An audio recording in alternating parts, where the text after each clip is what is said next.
Amados amigos, es para mí un verdadero placer estar con ustedes. Les agradezco mucho a todos ustedes que se tomaron la molestia de venir para que podamos tener esta conversación. Si usted está aquí conmigo es porque está preocupado por lo que en el país está sucediendo y usted y yo queremos que eso cambie. Hoy vamos a comentar sobre el concepto de refundación del Estado. Mucha gente ha hablado de eso y por supuesto hay diferentes personas que lo conceptualizan de una o de otra forma. Nosotros hemos creado el Movimiento a la Refundación, MAR. El Movimiento a la Refundación no es un partido político. Nosotros no pretendemos ir a elecciones, no pretendemos hacer la política tradicional que en el país se ha hecho, que es una política electoral fundamentalmente. Nosotros lo que queremos es simple y sencillamente presentar ideas, presentar conceptos y realmente estudiar y hacer ver qué es lo que nosotros hemos reconocido como la gran problemática del Estado en Guatemala. Esa problemática tiene que tener definitivamente una respuesta. Y esa respuesta a esa problemática es la que nosotros queremos presentar.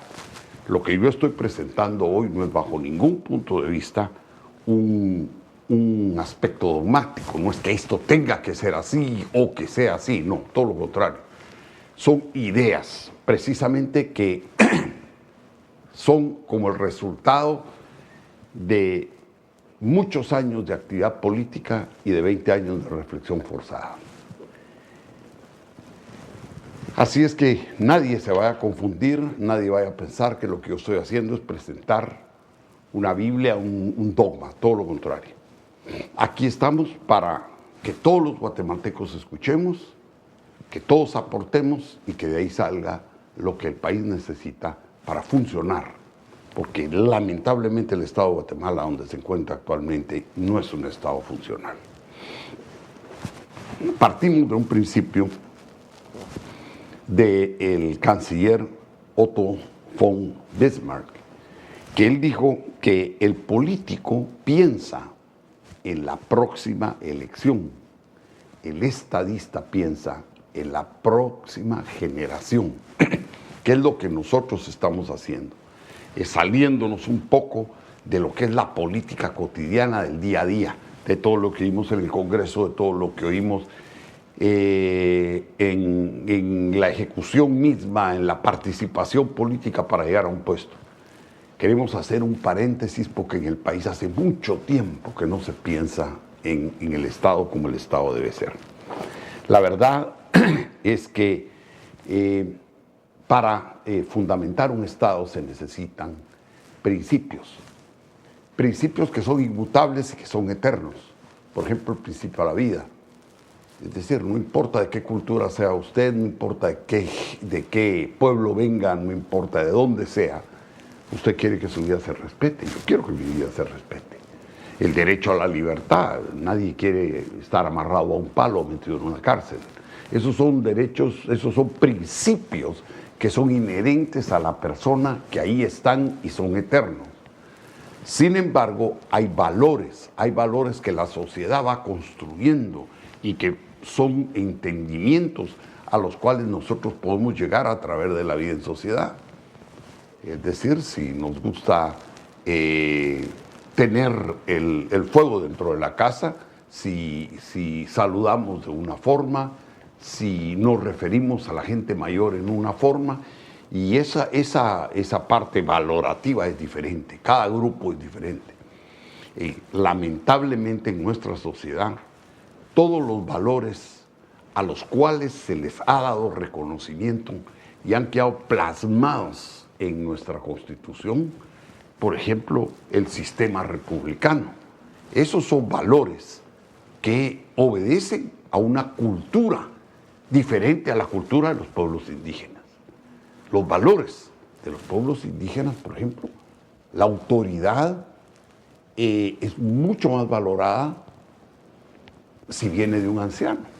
Lo que quiere decir que la autoridad del anciano tiene una connotación diferente. Esas valoraciones cambian de pueblo en pueblo, cambian de cultura a cultura. Muchas de ellas empiezan de una forma y evolucionan hasta llegar a otra forma. Nuestra sociedad es una sociedad que está fundamentada en principios eternos como cualquier otra fundación del mundo, pero también tiene valores que son dinámicos y que deben cambiar. Lo importante es que la refundación del Estado reconoce que los valores deben respetarse, sobre todo aquellos valores positivos que muchas veces a través del intercambio pueden llegar a enriquecer a una sociedad. Nosotros, en el proceso de refundación, tenemos algunos retos. Y es, por ejemplo, que hasta este momento, desde la primera reforma constitucional, digamos, que fue la de la independencia, la de los años 1870, en el siglo antepasado, la Revolución Liberal, e incluso la Revolución social, digamos, de mediados del siglo pasado, o incluso la Constitución vigente, la agenda prácticamente que está impresa en esos son del grupo hegemónico. Hemos tenido en nuestra historia constitucional un atavismo, hemos estado atados a la colonia. Hoy es importantísimo que nosotros definamos unas nuevas agendas que sean incluyentes, que no dejen por afuera a ningún grupo de la sociedad guatemalteca. Por el otro paso, es importante que reconozcamos que en el país no tenemos una sola cultura, como lo he explicado, pero que tampoco tenemos un solo pueblo y una sola nacionalidad. Tenemos varias nacionalidades, varias culturas y tenemos una diversidad étnica que, lejos de dividirnos, debería servir para enriquecernos con el aporte cultural que cada pueblo puede dar. Tenemos un problema en este atavismo cultural a que me refiero, y es que prácticamente las bases sobre las cuales nuestro Estado está cimentado no son las bases de una democracia, porque una democracia impone la representatividad del pueblo, una democracia impone tomar en cuenta las diferentes posiciones. Nuestro sistema realmente es un sistema plutocrático, en donde es un grupo económico el que a través de la historia ha venido marcando los principales eventos de la historia guatemalteca.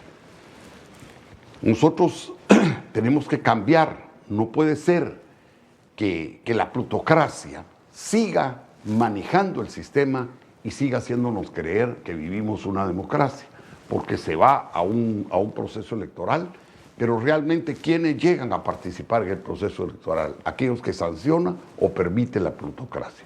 Hoy, cada día con el avance de las comunicaciones, la plutocracia tiene mucho más importancia en lo que nosotros llamamos procesos electorales.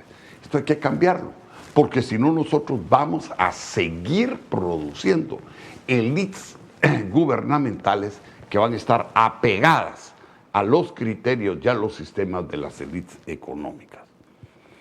Queremos pues llegar a una democracia representativa. Por el otro lado, nosotros tenemos muchos conceptos que nos han llevado a tener un Estado fallido. Y a mi criterio, como yo lo planteo en mi libro, El desmadre tiene nombre, es una constante que se da en las políticas de todos los diferentes grupos de poder en el país, y es el egoísmo. La Madre Teresa de Calcuta dijo que la mayor enfermedad hoy día no es la lepra ni la tuberculosis, sino más bien el sentirse no querido, no cuidado y abandonado por todos.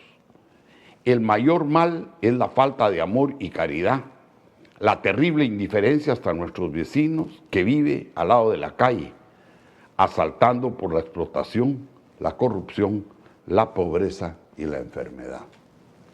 La verdad es que en todas las políticas de los grupos poderosos del país, cada quien vela por sus intereses, cada quien vela por lo que quiere en términos de sus privilegios, pero muy pocos de estos grupos realmente se adentran en pensar que de esa forma seguimos construyendo un país que no nos da garantía de paz, sino que todo lo contrario.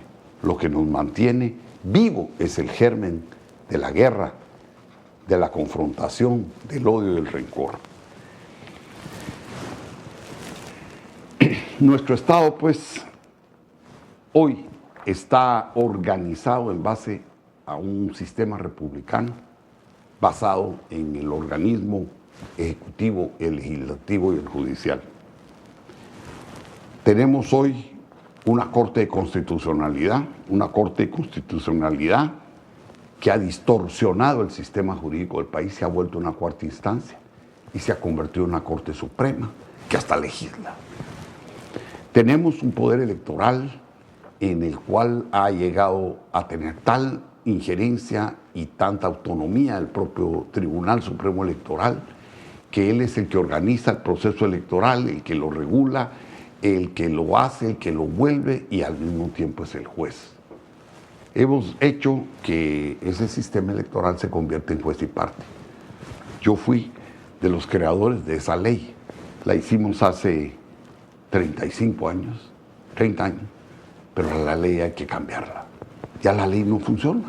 La ley hoy lo que ha reproducido es un sistema anárquico en el que el proceso electoral se distorsiona a través de que hay mucha injerencia por parte de jueces, cuando realmente la parte administrativa debe estar por un lado y la parte del juzgamiento por el otro.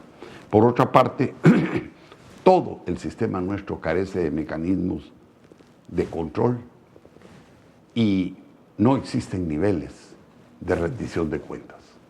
Entonces, cada funcionario, no sea electo o no electo, hace lo que se le da la gana, porque el sistema mismo no está protegido para que rindamos cuentas como debe ser en una democracia.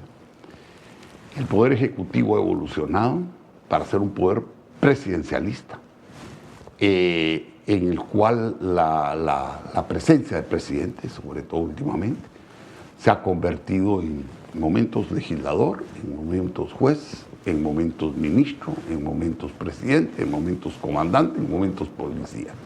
Y eso no puede ser, porque distorsiona por completo las labores y las funciones del Estado. Y finalmente tenemos un poder legislativo, en donde ustedes saben cómo llegan los legisladores al Congreso.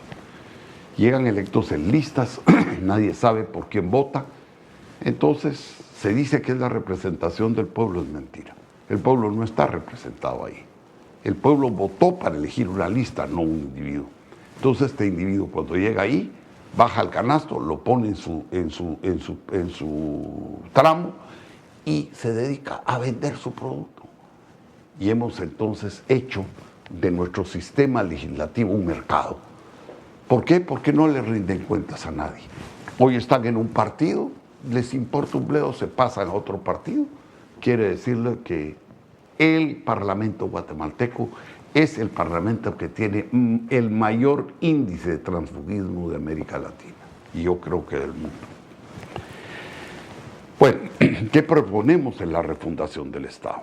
En la refundación del Estado nosotros proponemos, en lugar de 3 poderes, tener 5 poderes en el Estado. 5 poderes en el Estado que den el equilibrio que nosotros vemos que hoy hace falta en el sistema republicano vigente hasta el día de hoy. Sería el Poder Ejecutivo con características que les vamos a referir a él, el Poder Legislativo, el Poder Judicial, el Poder de Control y el Poder Electoral. Voy a explicar qué sería cada una de estas cosas. El Poder Ejecutivo es obviamente el encargado de llevar la iniciativa en el cambio, la iniciativa en la administración del Estado, en las finanzas, etc. Actualmente todo eso radica en el presidente de la República. La Constitución del 85 quiso modificar eso y le dio al vicepresidente algunas tareas de coordinación del Estado. Pero ninguno de todos los gobiernos que han habido ha podido traspasar las funciones administrativas al presidente, ni los presidentes lo hemos permitido. Entonces, realmente como que los constitucionalistas del 85 sí vieron la necesidad, pero que como que la solución que plantearon no fue la solución que era la más adecuada en ese momento. Entonces, nosotros proponemos entrar a un sistema prácticamente semipresidencialista. ¿Qué quiere decir? El presidente de la República es quien representa al Estado, el que vela por la unidad de la nación, pero él, de una terna política, presenta al Congreso de la República o a propuesta directamente de él, de un partido político dominante en el Parlamento, él presenta una persona para que sea electa primer ministro, quien llevará la carga del Estado, la carga administrativa del Estado, pero que hasta cierto punto es una especie de fusible. Actualmente tenemos un mal presidente y tenemos que aguantarlo. ¿Por qué? Porque no hay forma de modificar, está encadenado el sistema. Si tenemos un primer ministro que no funciona, ese primer ministro puede ser cambiado. ¿De acuerdo? Puede ser cambiado por el propio presidente, puede ser cambiado por el Congreso, puede renunciar y no crea una crisis de Estado. Pero al mismo tiempo se le quita un poco de poder al presidente para evitar esa omnipresencia y omnipotencia del presidente de la República.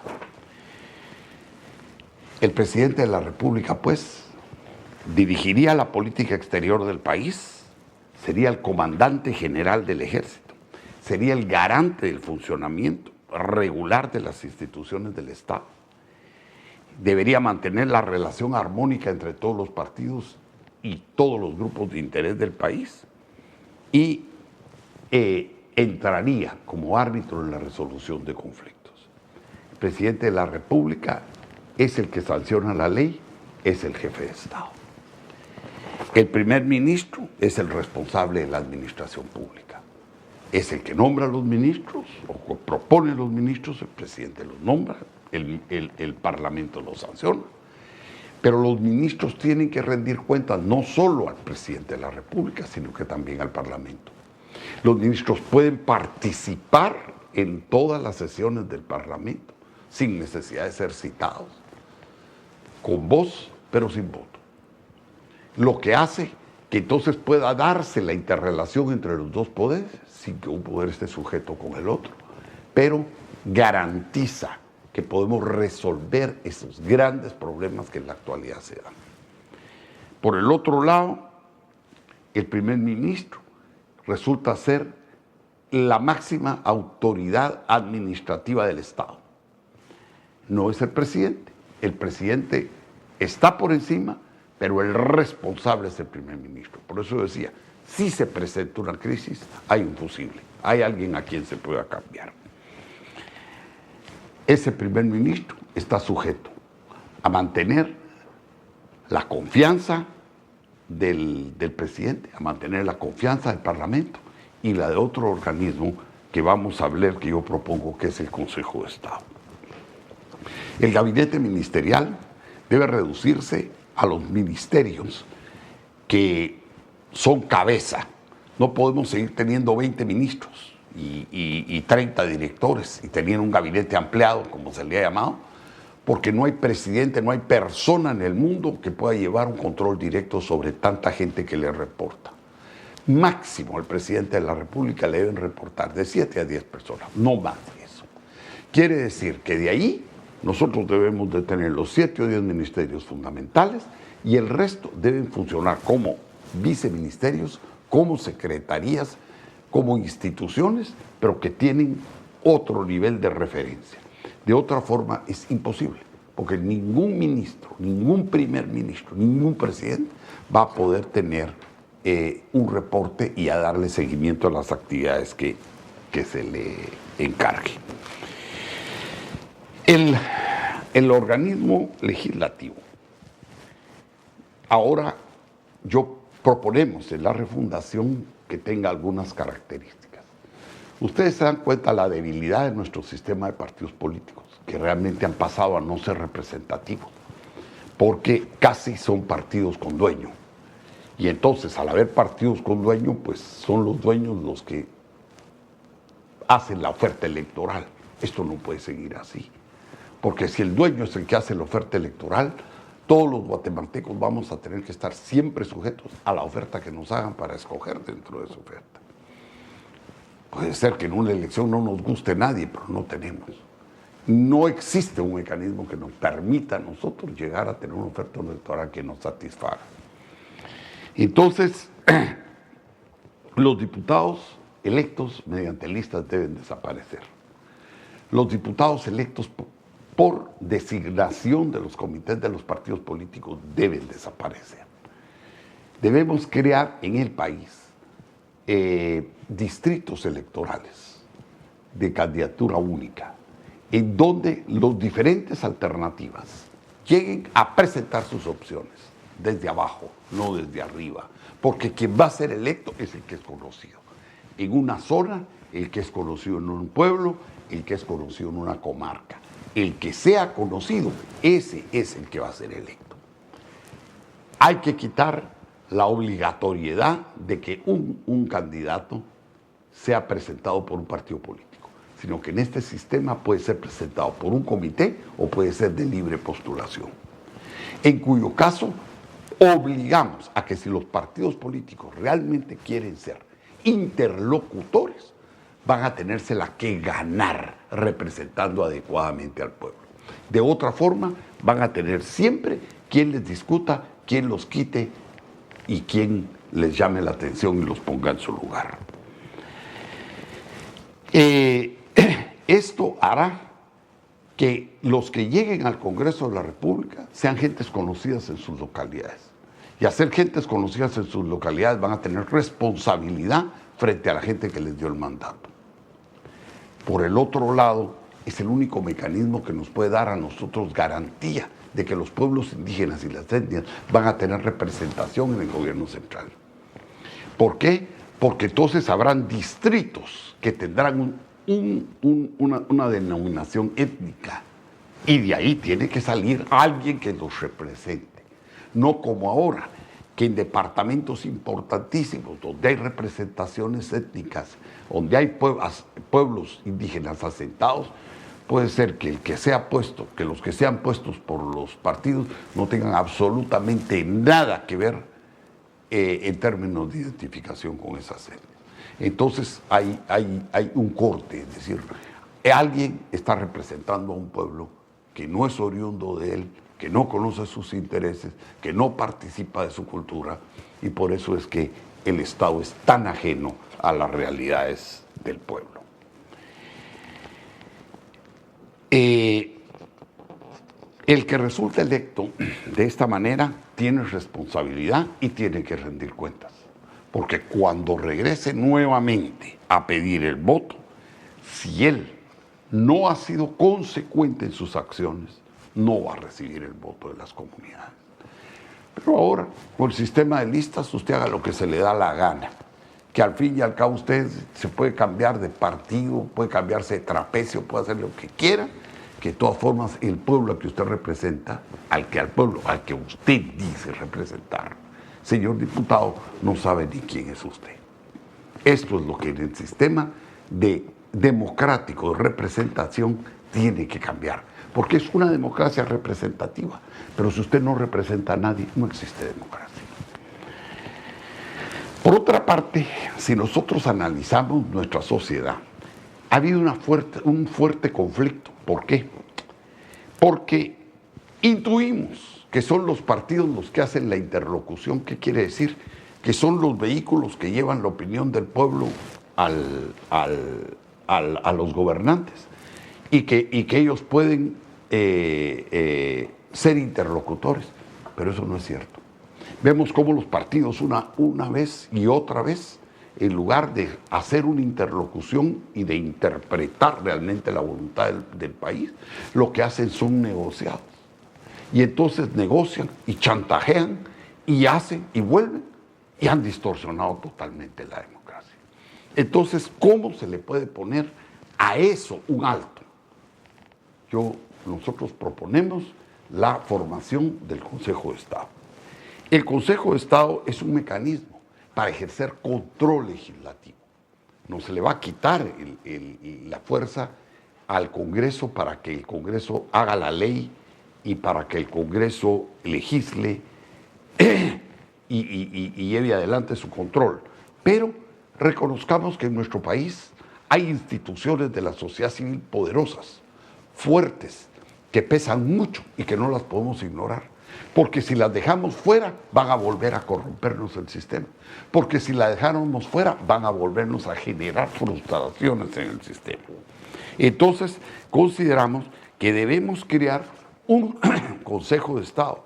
Un Consejo de Estado en el que estén representados los partidos políticos, en donde estén representadas las asociaciones políticas de investigación, los grupos de pensamiento, donde estén representadas las instituciones sociales como los sindicatos, las gremiales, las empresariales, los colegios profesionales y todo este cúmulo de personas que forman parte del pensamiento del país y que tienen también intereses que tienen que ser resguardados y que ellos en alguna forma tienen que defender ciertos intereses para que logremos la armonía y la paz que todos anhelamos.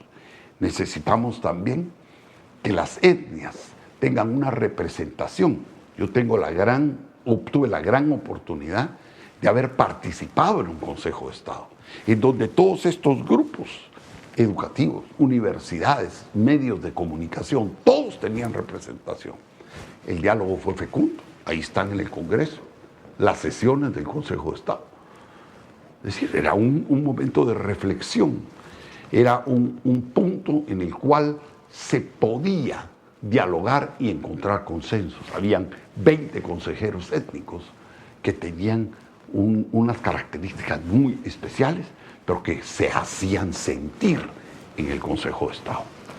Ese Consejo de Estado debería tener iniciativa de ley. Eso quiere decir la capacidad de proponer leyes para que el Congreso las discutiera y las aprobara.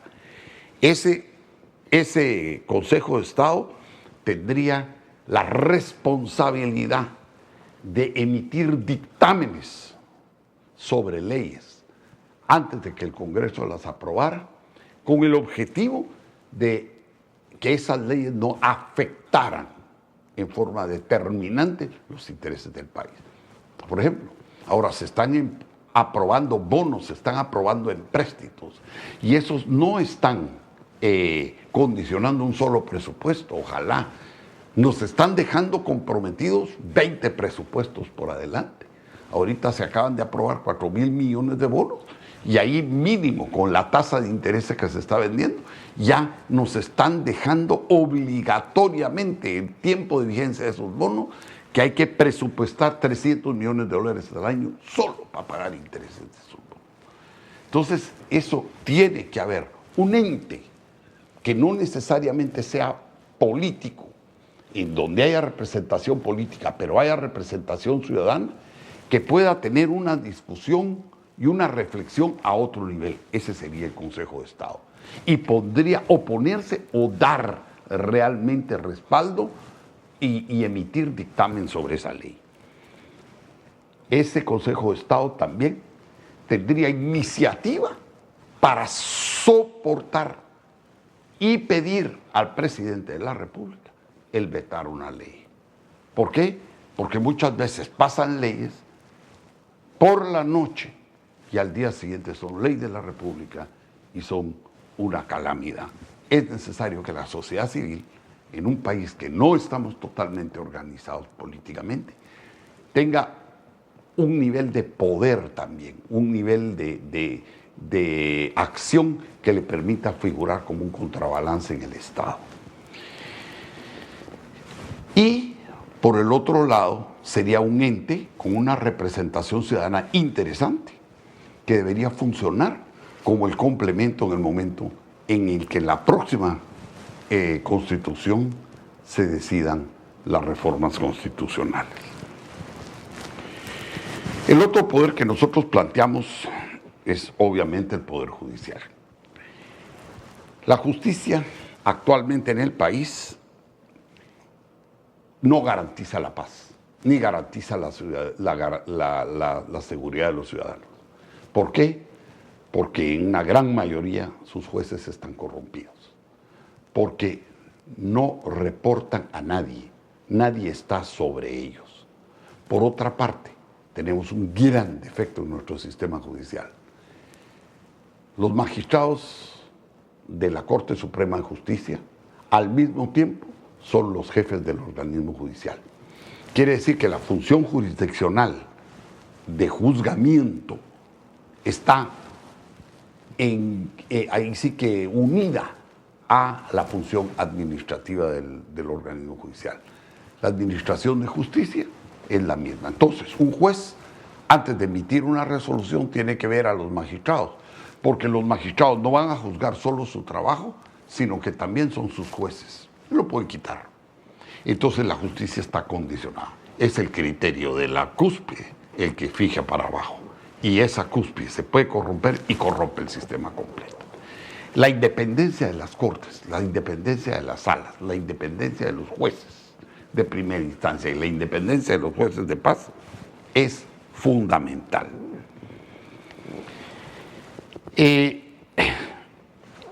Por eso es que proponemos el organismo judicial dividirlo. La parte jurisdiccional, que son prácticamente las cortes, las salas y los jueces, funcionando independientemente. La parte administrativa, se crea el Consejo de Administración Judicial, integrado por 5 magistrados y con un gerente general. Este es el que va a encargarse de toda la parte de personal y que va a encargarse de ver que el organismo judicial funcione. Pero no va a existir más, no debe existir más una subordinación del juez al magistrado, ni del magistrado de sala al magistrado de corte. Debemos buscar mejorar la eficiencia y la calidad. Para eso tenemos una parte administrativa que debe velar para que los términos, los plazos se cumplan. Tenemos que garantizar el acceso a la justicia. Tenemos que tener gente en el organismo judicial que administrativamente esté pensando cómo se le va a dar acceso a la justicia a todos por igual. Esa no es función del juez. La función del juez es sentarse, escuchar a las partes, que la parte acusatoria cumpla su papel y que se lleve adelante.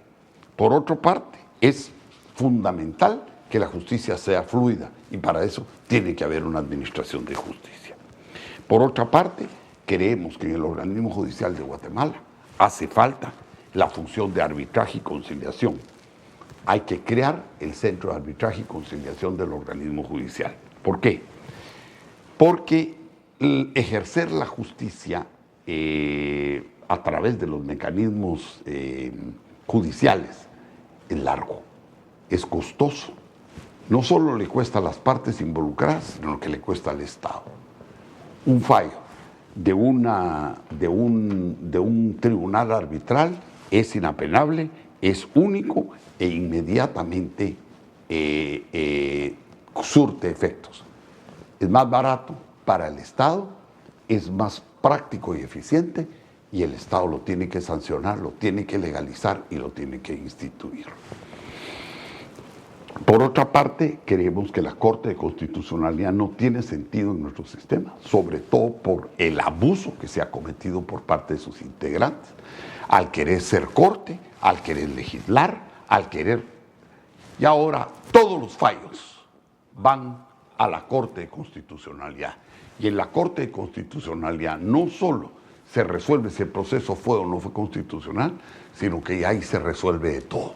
Realmente la verdadera Corte Suprema de Justicia es la Corte de Constitucionalidad y esa es una aberración en el sistema, porque hemos creado una cuarta instancia, la cual ha sido onerosa y ha causado muchísimo dolor y muchísimos problemas a la sociedad guatemalteca. Eso hay que quitarlo. Y hay que crear dentro de la Corte Suprema de Justicia, así como existe el Pleno de la Corte, debe existir una sala constitucional, debe existir una sala penal, una sala civil y una sala de amparo. El Consejo de Administración Judicial debe estar, como yo decía, integrado por 5 magistrados que deben velar por la administración del sistema de justicia y por un gerente general, más todo lo que se haga falta para la modernización del sistema. Sí, debe trabajar coordinadamente, porque en el momento que se va a hacer un presupuesto, obviamente tienen que saber cuáles son las necesidades de las cortes y de los juzgados. Pero hasta ahí. No entrar a que haya jerarquía entre ellos, sino que trabajen como debe ser. El centro de arbitraje debe ser independiente. Los jueces arbitrales deben ser manejados por la parte administrativa del organismo judicial y debe estar al alcance de cualquier persona que quiera recurrir para resolver una controversia de forma rápida y barata. El otro poder que nosotros proponemos es el poder de control. ¿Qué es el poder de control? Miren, este poder de control es tan reconocido que el propio Simón Bolívar, ¿cómo nos conocería? Que Simón Bolívar lo llamó el poder moral. Un poder que debe estar al margen de la ejecución, pero debe estar vigilante en todas las áreas del hacer político y administrativo del Estado. Dijo Bolívar que sin moral republicana no puede haber gobierno libre. Para afirmar esta moral, he inventado un cuarto poder que cría a los hombres en la virtud y los mantenga en ella. Sí, que mantenga realmente, si usted es un juez, vigílelo para que cumpla su función como juez. Si usted es un presidente, vigílelo, que mantenga su función como presidente. Si usted es un maestro, vigílelo, porque de otra forma nosotros vamos a llegar a continuar y a perpetuar este Estado que tenemos, que es un Estado fallido, en el que cada quien hace lo que se le da la gana. El poder moral, decía Bolívar, tendría como función reducir la preponderancia del gobierno en beneficio de la libertad como principio superior de la existencia social. Sí, señores.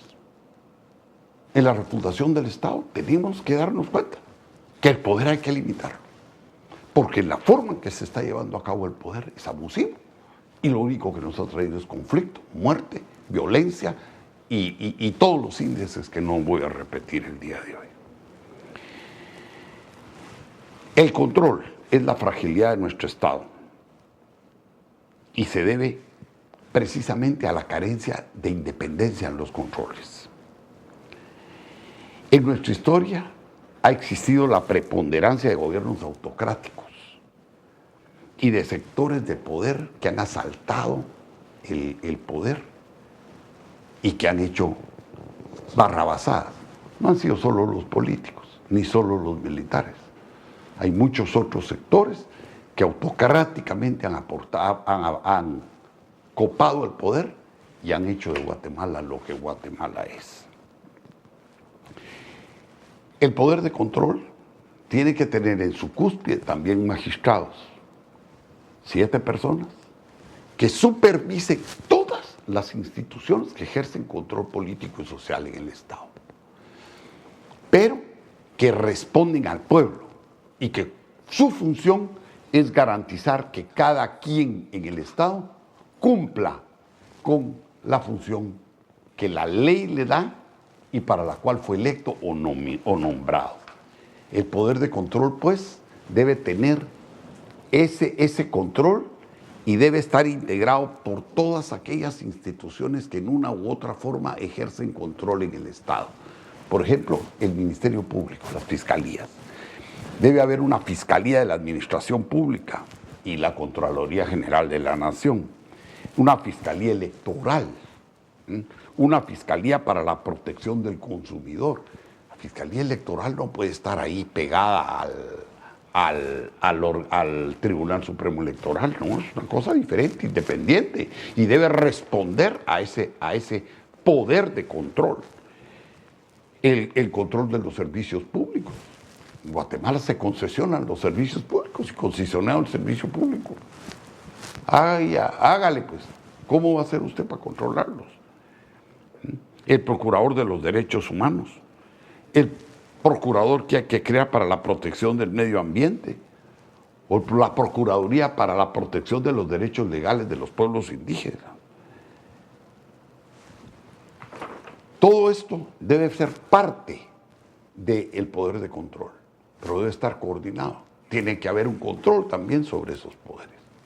Ustedes ven, tenemos un ministerio público, pero no se ha podido nombrar un consejo del ministerio público. Entonces el fiscal general hace lo que se le da la gana, nadie lo supervisa. ¿Y por qué no se puede nombrar un consejo del ministerio público? Porque a ningún político ni a ningún poderoso del país le da seguridad que más gente los controle. Todos ellos quieren estar controlados por una persona porque es más fácil manejarla. Esto tiene que terminar. El otro poder, el quinto poder, es el poder electoral. El poder electoral en la democracia representativa es imprescindible, porque la función electoral es la que garantiza la representatividad. Pero el proceso electoral no solo está ligado al tiempo que dura un proceso electoral, sino que está íntimamente ligado al desarrollo de todas las instituciones que de una u otra forma ejercen jurisdicción o participan en acciones del Estado. Esto no se hace actualmente en el proceso electoral guatemalteco.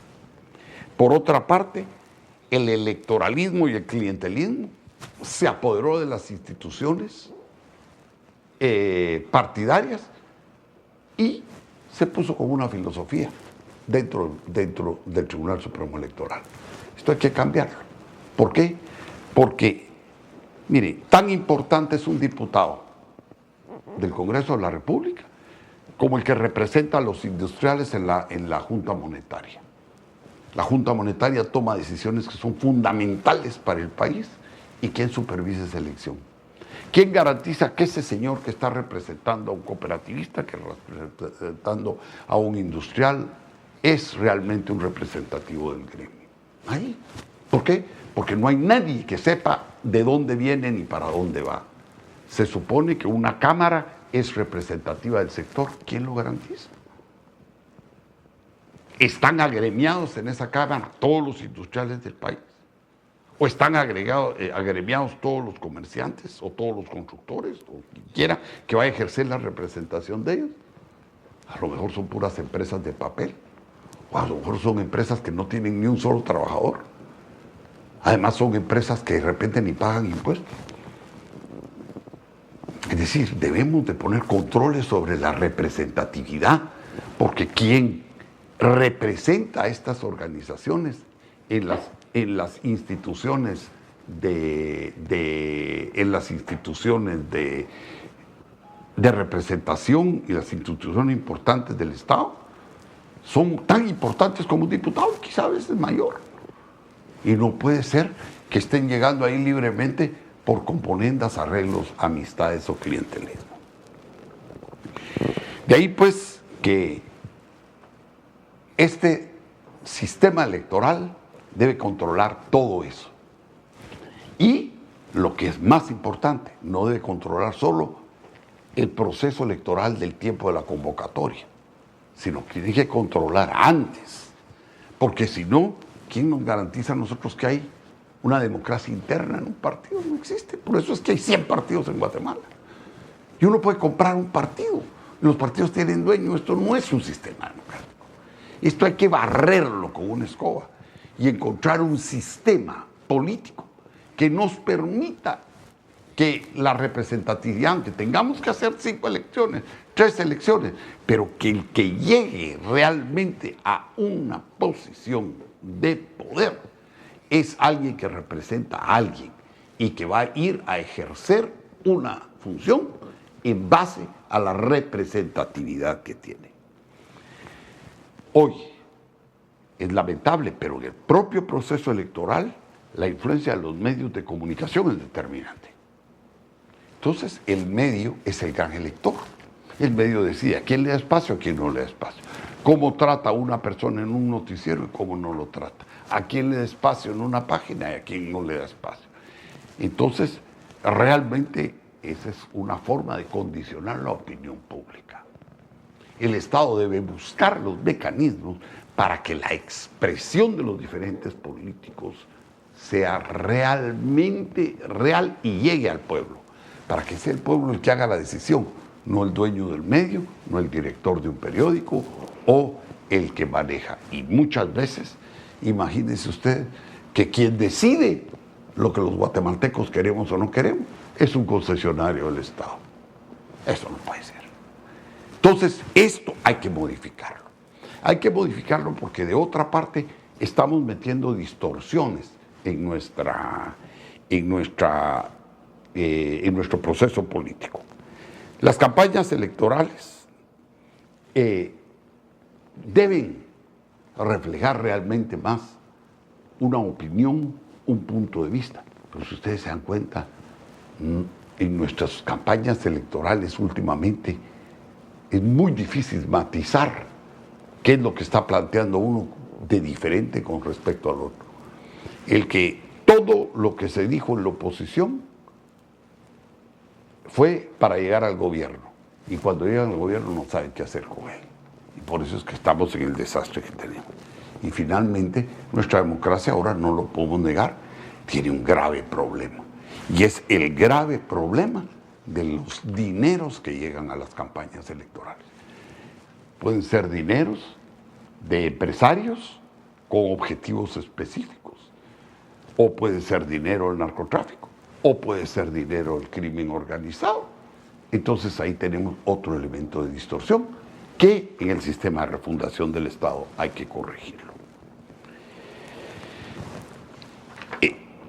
La sociedad civil, en su participación, como yo decía, tenemos que tenerla registrada, bajo control, y así como existe un padrón de ciudadanos, nosotros tenemos que tener un padrón de las personas que en una u otra forma participan como parte de la sociedad civil en las instituciones del Estado.